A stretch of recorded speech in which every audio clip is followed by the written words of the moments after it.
ప్రపంచాన్ని శరవేగంగా కబళిస్తున్న వాటిల్లో క్యాన్సర్ ఒకటి. క్యాన్సర్ అనే పదం వింటేనే వణుకు వచ్చేలా చేస్తున్న వ్యాధిది. వయసుతో సంబంధం లేకుండా చిన్నా పెద్దా అందరూ క్యాన్సర్ బారిన పడుతున్నారు. ప్రతి సంవత్సరం దాదాపు 1 కోటి మంది ఈ క్యాన్సర్ కారణంగా ప్రాణాలు కోల్పోతున్నారు. ఒకసారి క్యాన్సర్ సోకిందంటే బయటపడటం చాలా కష్టం. చికిత్స తీసుకుంటూనే మరెన్నో జాగ్రత్తలు తీసుకుంటూ బయటపడాలి. ఈ చికిత్స కూడా అంత సులభమేం కాదు కారణమవుతుంటాయి. ఈ క్యాన్సర్లో ఎన్నో రకాలు ఉన్నాయి. ఇటువంటి క్యాన్సర్ మహమ్మారిని సమర్థవంతంగా గుర్తించి 48 గంటల్లోనే వ్యాక్సిన్ను ఆర్టిఫిషియల్ ఇంటెలిజెన్స్ ద్వారా తయారు చేసే అవకాశం ఉందని టెక్నాలజీ దిగ్గజాలు OpenAI, SoftBank, Oracle సంయుక్తంగా ప్రకటించాయి. అయితే క్యాన్సర్ వైద్యానికి టెక్ సంస్థలకు సంబంధమేంటి? వైద్యరంగంలోని అపరిష్కృత సమస్యలకు ఇది చెక్ పెట్టగలుగుతుందా అంటే సందేహాలు వద్దు.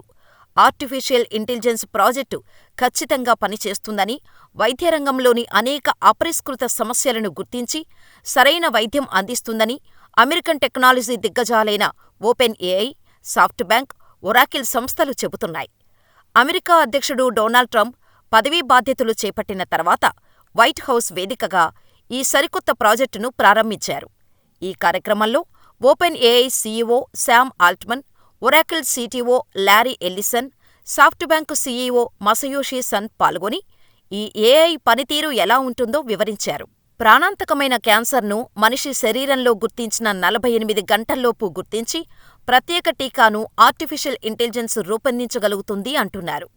అయితే రష్యా కూడా క్యాన్సర్కు టీకాను తయారు చేసినట్టు అధికారికంగా ప్రకటించింది. ఈ మెడిసిన్ అందరికీ అందుబాటులో ఉండేలా రూపొందించినట్టు రష్యా తెలిపింది. డిసెంబర్ 16న రష్యా ఆరోగ్య మంత్రిత్వ శాఖ ఈ విషయాన్ని ప్రకటించింది. అంతేకాదు, ఈ వ్యాక్సిన్ని రష్యాలోని క్యాన్సర్ రోగులకు 2025 జనవరి నుండి ఉచితంగా అందిస్తున్నామని కూడా ప్రకటించింది.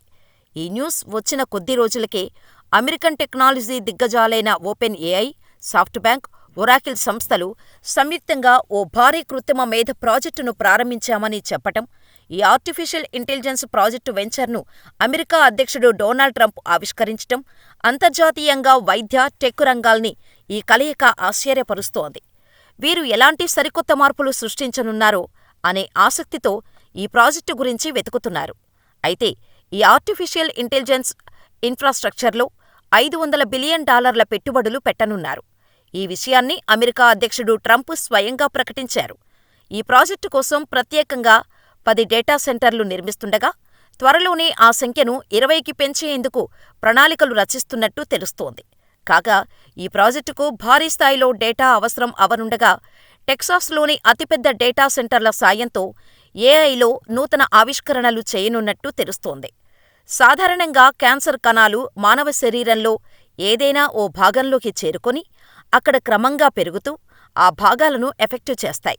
అయితే ఇప్పటివరకు ప్రారంభ దశలో క్యాన్సర్ని గుర్తించే టెక్నాలజీ ప్రపంచంలో లేదు. కానీ ప్రస్తుత వైద్య విధానాలు, అందుబాటులోకి వచ్చిన ఏఐ సాయంతో రక్తంలో ఉన్న ట్యూమర్స్ని సులువుగా గుర్తించగలుగుతున్నాం. ఇప్పటికే ఇంగ్లాండ్, రష్యా వంటి కొన్ని దేశాలు క్యాన్సర్ టీకాలను అభివృద్ధి చేశాయి. అయితే క్యాన్సర్ రకాన్ని, దాని ప్రత్యేక లక్షణాలను బట్టి ప్రత్యేక టీకాను అభివృద్ధి చేయాలి. అలా చేయడం కోసం ఆర్టిఫిషియల్ ఇంటెలిజెన్స్ ప్రాజెక్టు ఉపయోగపడుతుందని అంటున్నారు. రక్తంలోని క్యాన్సర్ ట్యూమర్ని ఆర్టిఫిషియల్ ఇంటెలిజెన్స్ సాయంతో విశ్లేషించి దాన్ని నిర్మూలించేందుకు ప్రత్యేక టీకాను రూపొందించవచ్చని, ఇలా క్యాన్సర్ను పూర్తిగా నిర్మూలించేందుకు ఎంఆర్ఎన్ఏ వ్యాక్సిన్ను ఏఐ సాయంతో రోబోటిక్ టెక్నాలజీతో 48 గంటల్లోనే తయారు చేసే వీలుంటుందని చెబుతున్నారు.